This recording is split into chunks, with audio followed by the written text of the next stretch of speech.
Bismillahirrahmanirrahim. Assalamualaikum warahmatullahi wabarakatuh. Selamat bergabung kembali di kelas PPKN.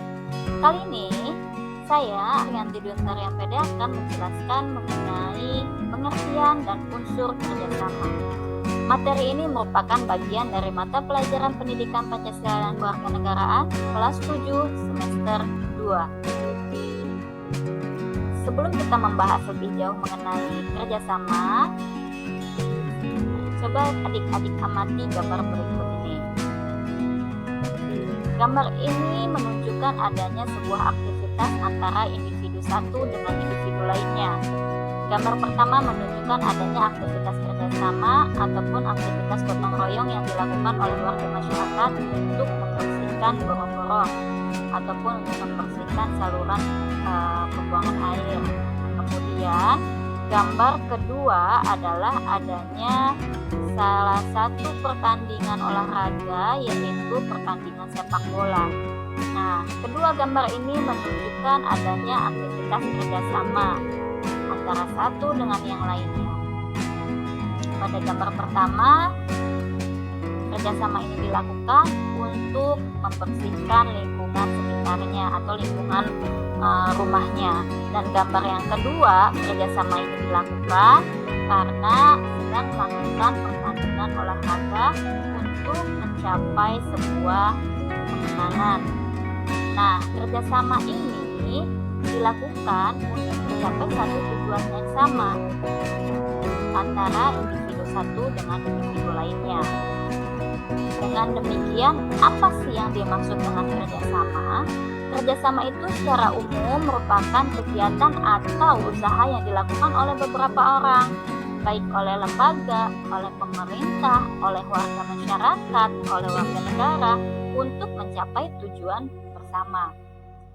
Lalu, apa saja sih yang menjadi atau apa saja sih bentuk-bentuk kerjasama itu?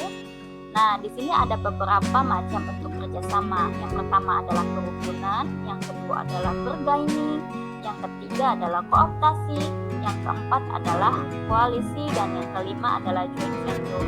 Bentuk-bentuk kerjasama ini ada 5 bentuk ini menurut Surjono Sukanto. Nah, adapun penjelasannya ialah yang pertama, kerukunan itu adalah bentuk kerjasama yang sering kita jumpai dalam lingkungan masyarakat. Nah, kerjasama ini, kerukunan ini contohnya adalah gotong royong ataupun kerja bakti dan lain sebagainya. Sedangkan bentuk kerukunan yang kedua, bentuk kerjasama yang kedua adalah bergaining. Bergaining ini adalah pelaksanaan perjanjian mengenai pertukaran barang dan jasa antara dua organisasi ataupun lebih. Contohnya apa? Contohnya adalah tawar-menawar saat pembelian barang yang terjadi antara pembeli dan penjual. Yang ketiga adalah kooptasi. Kooptasi itu apa? Kooptasi itu adalah proses suatu penerimaan unsur-unsur baru dalam kepemimpinan dalam sebuah organisasi. Contoh dari kooptasi ini adalah salah satunya adalah menerima pendapat orang lain dengan penuh lapang dada. Kemudian koalisi. Koalisi itu apa? Mungkin kita sering dengar koalisi itu saat pemilihan presiden ataupun lain sebagainya, yang adanya koalisi antara partai A dengan partai B misalnya. Itu adalah contoh dari koalisi. Koalisi itu merupakan kerjasama yang dilakukan oleh dua organisasi atau lebih yang mempunyai tujuan yang sama. Contohnya adalah kerjasama antara pemerintah dengan DPR dalam membuat perundang-undangan. Yang kelima adalah bentuk kerjasama joint venture, di mana joint venture ini merupakan kerjasama yang dilakukan oleh beberapa perusahaan untuk menyelesaikan proyek tertentu. Misalnya, ada perusahaan A memproduksi benang dan perusahaan B menghasilkan baju. Jadi, kedua perusahaan ini saling bekerja sama untuk menghasilkan sebuah produk. Yang selanjutnya adalah arti penting kerjasama. Ada unsur-unsur kerjasama. Unsur-unsur kerjasama ini, kerjasama itu akan muncul ketika beberapa orang mempunyai kepentingan yang sama. Nah, di sini kita dapat melihat beberapa poin yang penting yang dapat menjadi faktor pendukung terbentuknya kerjasama, yaitu ada motivasi pribadi, kepentingan umum, motivasi altruistik, dan tuntutan situasi. Nah, motivasi pribadi ini adanya motivasi dalam diri sendiri untuk melakukan sebuah kerjasama, dan kepentingan umum ini adalah adanya motivasi untuk melakukan kerjasama karena menganggap adanya sebuah kepentingan umum yang lebih tinggi tingkatnya dibandingkan kepentingan pribadi. Kemudian motivasi altruistik ini adalah motivasi yang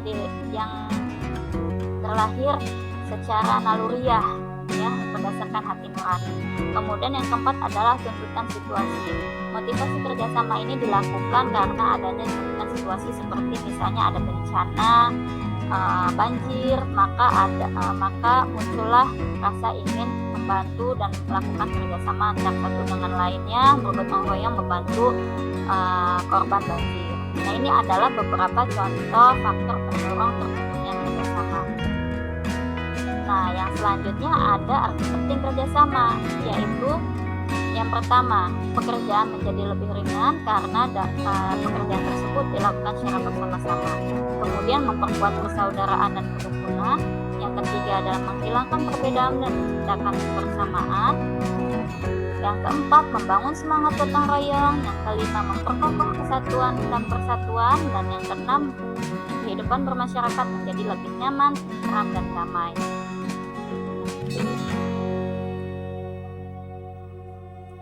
Nah, sebelumnya coba teman-teman amati gambar berikut.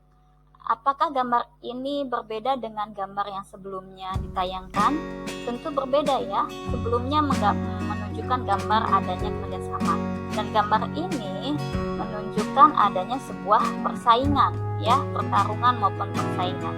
Gambar yang pertama di sini terlihat adanya persaingan dalam dunia kerja, ya. Mungkin entah itu untuk memperoleh sebuah jabatan yang lebih tinggi atau untuk memperoleh penghargaan dan lain sebagainya. Dan yang gambar kedua ini adalah persaingan dalam dunia bisnis, ingin memperoleh untung yang sebanyak-banyaknya. Nah,